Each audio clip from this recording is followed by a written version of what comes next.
আজ আবারও এক অন্য ধরনের সংবাদের মধ্য দিয়ে সাক্ষী থাকব আমরা এবং আপনারা। ফের মুখ উজ্জ্বল করলো বাংলার এক সোনার মেয়ে। সাধারণ মধ্যবিত্ত পরিবার থেকে উঠে আসা এই লড়াকু মেয়ের সাফল্যের কথা তুলে ধরব আমাদের জাগরণ বাংলা নিউজের পর্দায়। গত মাসের 25 থেকে 27 জুন দুবাইয়ে বসেছিল তৃতীয় যোগাসন স্পোর্টস কাপ প্রতিযোগিতার আসর। এই আন্তর্জাতিক স্তরের যোগাসন প্রতিযোগিতায় অংশ নেয় হাওড়া উদয়নারায়ণপুর মাধবীলতা কলেজের ফিজিক্যাল এডুকেশনের ছাত্রী সুস্মিতা দেবনাথ ওরফে রায়। একসঙ্গে 3টি বিভাগে সোনার পদক জিতে অনন্য নজির গড়লেন সুস্মিতা। এই প্রতিযোগিতার ট্রেডিশন, আর্টিস্টিক, রিদিমিক 3টি বিভাগেই সোনার পদক জিতেছেন রায়। রায়ের সাফল্যে খুশি গোটা বাংলা। গত বছর আন্তর্জাতিক স্তরের সাফল্য এসেছিল এই মেয়ের হাত ধরে। সুস্মিতার সাফল্যে খুশি গোটা রাজ্য। চ্যাম্পিয়ন অফ চ্যাম্পিয়ন বিভাগের ফার্স্ট রানার হন তিনি। গত বছর ন্যাশনাল যোগাসন প্রতিযোগিতায় তাক লাগিয়ে দিয়েছিলেন সুস্মিতা। উত্তরাখণ্ডের ওয়ার্ল্ড ফিটনেস ফেডারেশনের সেই প্রতিযোগিতা আয়োজন করেছিল। কিভাবে এলো এই সাফল্য, কি জানাচ্ছেন সুস্মিতা ও তার পরিবারের মানুষজন? আসুন আমাদের প্রতিনিধি সৌরভ মণ্ডল সোনাজয়ী সুস্মিতা দেবনাথের উদয়নারায়ণপুরের বাড়ি থেকে সরাসরি একান্ত সাক্ষাৎকারে কথা বলে নেবেন তার সাথে। দেখতে থাকুন পুরো প্রতিবেদনটি। নমস্কার, আপনারা দেখছেন জাগরণ বাংলা নিউজ। আমি সৌরভ। আর আজ যে লড়াকু মেয়ের কথা বলবো, না বললেই নয়। আপনারা প্রত্যেকেই আগেই জাগরণ বাংলা নিউজের পর্দায় আপনারা এই খবর পেয়ে গেছেন। গত মাসে যে ইন্টারন্যাশনাল যোগাসন প্রতিযোগিতায় যার স্বর্ণপদক, সেই সুস্মিতা দেবনাথ ওরফে রায়কে আমরা পেয়েছি ওর বাড়িতে একান্ত সাক্ষাৎকারে। সবার প্রথমে জাগরণ বাংলা নিউজের পর্দায় তোমাকে অনেক অনেক শুভেচ্ছা ও ধন্যবাদ জানাই। কতটা খুশি? ভীষণ খুশি। আমার পরিবারের মুখে আমি হাসি ফোটাতে পেরেছি। আমার এর চেয়ে বেশি আমি কি আর খুশি হতে পারবো কোনো এতে, জানি না। এত খুশি আমার পরিবারের লোকজন, মানে খুশিতে সবাই মানে কাঁদছে। মানে প্রথম দিন থেকেই যারা আমার ছবি দেখছে আর কাঁদছে, সবাই ফোন করছে, বলছে তোকে এই জায়গায় দেখবো, কোনো আশাও করতে পারিনি। তো ছোটবেলা থেকেই যোগব্যায়াম শিখছো? প্রথমে জাগরণ বাংলা নিউজকে অসংখ্য ধন্যবাদ। আমি তখন আমি 4-এ পড়ি। এখন আমার 20 বছর বয়স, 10 বছর হয়ে গেল আমি যোগাসনের সাথে যুক্ত আছি। কি বিভাগে সোনালি জয় করেছো? আমি ট্র্যাডিশনাল রাউন্ডে গোল্ড পেয়েছি, রিথমিক গোল্ড পেয়েছি, আর্টিস্টিকে গোল্ড পেয়েছি, আর চ্যাম্পিয়ন অফ চ্যাম্পিয়ন রাউন্ডের ফার্স্ট রানার আপ।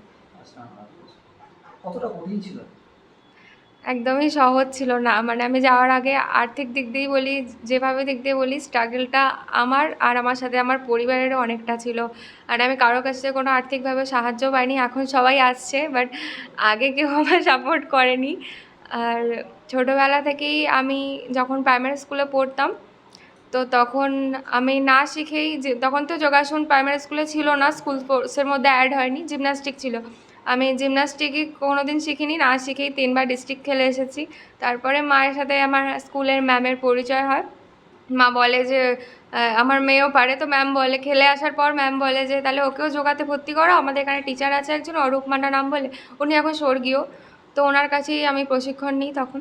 তারপর এক জায়গায়, তারপর উনি মারা যান হঠাৎ করেই, মানে আনএক্সপেক্টেড ছিল। আমার তো তখন মনে হলো বাড়ির থেকে মাটি সরে গেল, যে আমি একটু একটু করে স্বপ্ন দেখছি, মানে আমার আকাশ ছোঁয়ার, বাট কী হবে এবার। তো এক জায়গায় শো করতে যাই কলকাতার সাইডে, তখন রত্না ম্যাম বলে একজনের সাথে পরিচয় হয়। উনি বলেন আমার মাকে যে মেয়ে এত ভালো যোগা করে, ওকে কম্পিটিশানে কেন নামাও না। মানে আমি তখন বেঙ্গল খেলতাম, বাট কখনো ন্যাশনালে আমি জানতামও না তখন ন্যাশনাল বলে কোনো কম্পিটিশান হয় বলে।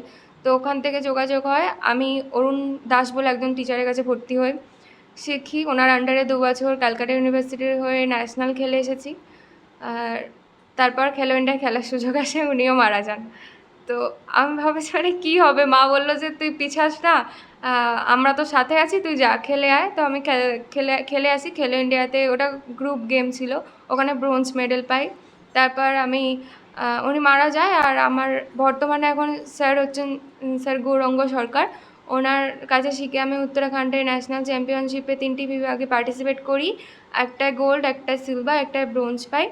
আর এবার আমার কাছে সুযোগ আসে এখানে ইন্টারন্যাশনাল গেমের, দুবার 3rd এশিয়ান যোগাসনা স্পোর্টস কাপের। তো অনেক মানে অনেক জায়গা থেকে আর্থিক দিক দিয়ে কতগুলো দেশ পার্টিসিপেট করেছিল? ওখানে হংকং ছিল, ভিয়েতনাম ছিল, ইরান ছিল, ইরান সবচেয়ে বেশি পার্টিসিপেট করেছিল, থাইল্যান্ড ছিল, এরকম আরও 10টা দেশ ছিল, দুবাইও পার্টিসিপেট করেছিল।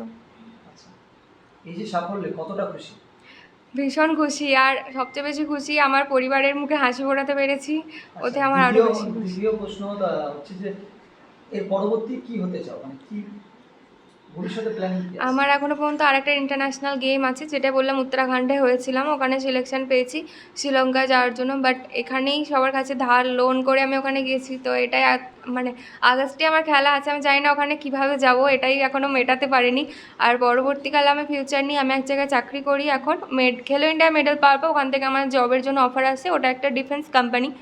তো ওনার সাথে আমি অ্যাকচুয়ালি একটা অ্যাসোসিয়েশন ক্রিয়েট করতে চাই, তো ওখানে জব ভ্যাকেন্সি বার করতে চাই, ওখানে যোগা ইনস্ট্রাক্টরদেরকে নিয়োগ করতে চাই। বর্তমানে এত মানে মানুষ তো পশ্চিমবাংলায় বলুন যেখানেই বলুন মানে জবের তো ভীষণ সমস্যা, জব পাচ্ছে না।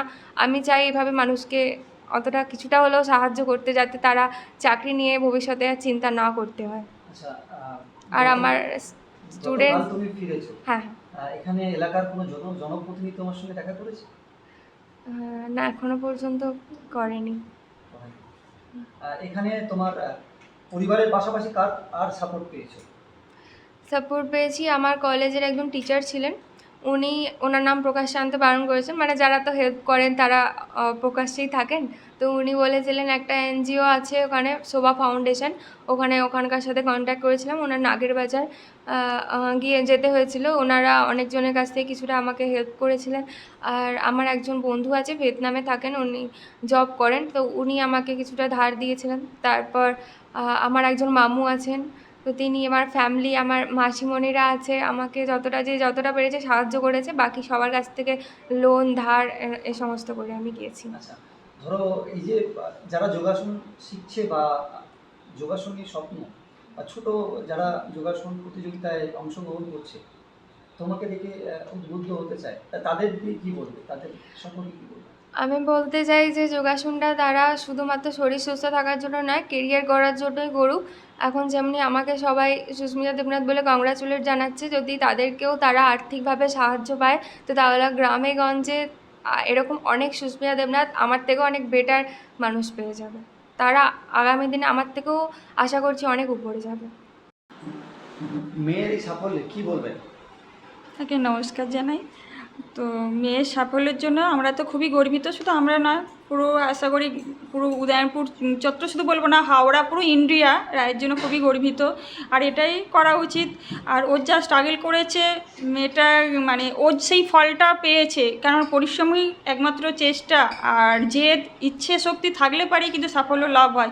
আজকে ওইটা ওর মধ্যে ছিল, আমরা হয়তো সেই রাস্তাটা হয়তো ওকে দেখিয়ে দিয়েছিলাম, বাট ও কিন্তু সেই পরিশ্রমটা কিন্তু করেছে বলেই ফলটা পেয়েছে। আজকে ওর একাডেমিতে 100+ স্টুডেন্ট আছে। আমি চাই আজকে ওই গার্জেনরাও যেন কেউ না হাল না ছাড়ে, রায়ের মতন যেন এরকম, ওই রায় বলে দিয়ে গেল না ওরকম কত সুস্মিতা আছে, তো ওদের মধ্যেও কিন্তু সেই ট্যালেন্ট আছে। মা বাবাদের একটা কথাই বলো বাচ্চাদেরকে, এইভাবেই করছে না প্র্যাকটিস, মা বাবাই পারে একমাত্র প্র্যাকটিসটা করাতে। যদি এরকম করতে থাকে, চেষ্টা করতে থাকে না, একদিন রায়ের জায়গায় তারাও পৌঁছে যাবে। বাড়িতে কতক্ষণ প্র্যাকটিস করতো? ছোটোবেলায় ওকে মানে কখন কি করতো আমি বললেও হয়তো কম হয়ে যাবে, কখন মানে আমি যখন ছোটোবেলা মানে ঘরে যেই ঘরে ভাড়া ছিলাম, এখন ধরুন 1 বছর হলো আমি ঘরটা আমি মানে নিয়েছি, তো যখন ও ছোটো ঘরটা যখন প্র্যাকটিস করতো তখন সকালে একবার করিয়ে দিতাম, দুপুরবেলাতে একবার, মানে হয়তো সেই সময় করতেই নি, বাট আমি ওকে দেখতাম ওর মধ্যে সেটা আছে কিনা, ওর এনার্জিটা আছে কিনা, সেইটাকে আমি সবসময় দেখার চেষ্টা করতাম। ও কিন্তু সেই সময়তেই করার চেষ্টা করতো, আবার সন্ধ্যেবেলাটা একবার ও কিন্তু প্র্যাকটিস করতো। মেয়ের এই সাফল্যে কতটুকু খুশি? আমি বাবা হয়ে মানে সবথেকে বেশি খুশি, ও আমার মানে মেয়ে নয়, মানে আমি মেয়ের থেকেও বেশি, যেটা মানে ভাবতে পারিনি যে এত বড় একটা সাফল্য নিয়ে আসবে। হ্যাঁ, আমি সবথেকে বেশি খুশি যে আমি আমার ছেলেও আছে এদিকে, আশা করি বড় হয়ে মেয়ের বয়স হলো ও একটা নিশ্চয়ই এমন জায়গায় তো যোগাসন, ক্রিকেট একাডেমিতে ভর্তি করেছি, ক্রিকেটের প্র্যাকটিসে যায়। আশা করি ওই জায়গায় ওই সময়টা ও এমন একটা জায়গায় এমন কিছু নিয়ে আসবে, আমি আরও গর্ববোধ করবো। Thank you. আপনার নাম? শ্যামল কুমার দেবনাথ। দিদি যে এই যে মেডেল জিতেছে, কি বলবে, কতটা খুশি? আমি অনেকটাই খুশি, অনেকটা গর্বিত, এবং আশা করি ও আরও বড় হোক, আমিও যাতে বড় হই, খেলোয়াড় হই ভালো। এইটা নিয়ে আমি এইটুখানটাই বলতে চাই। তোমার নাম? আমার নাম সামায়ন দেবনাথ। Very good. আচ্ছা আচ্ছা, এই যে রায়ের এই সাফল্যে কি বলবেন? আমি তো কতটা খুশি? আমি তো মানে কতটা খুশি আমি নিজে থেকে বলতে পারবো না। মানে আমি খুবই মানে আনন্দ পেয়েছি, মানে কি বলবো। হ্যাঁ, আমার আনন্দ সত্যি কথা আমার চোখে জল এসে যাচ্ছে। আচ্ছা, রায়ের এই সাফল্যে কতটা খুশি? খুবই খুশি, খুবই খুশি, খুবই কি বলবো যে খুবই আনন্দদায়ক জিনিস। আর একটা ব্যাপারটা হচ্ছে কি আমাদের কাছে খুব গৌরব যে আমাদের মেয়ে বড় হয়েছে, আরও বড় হোক এইটাই কামনা করি।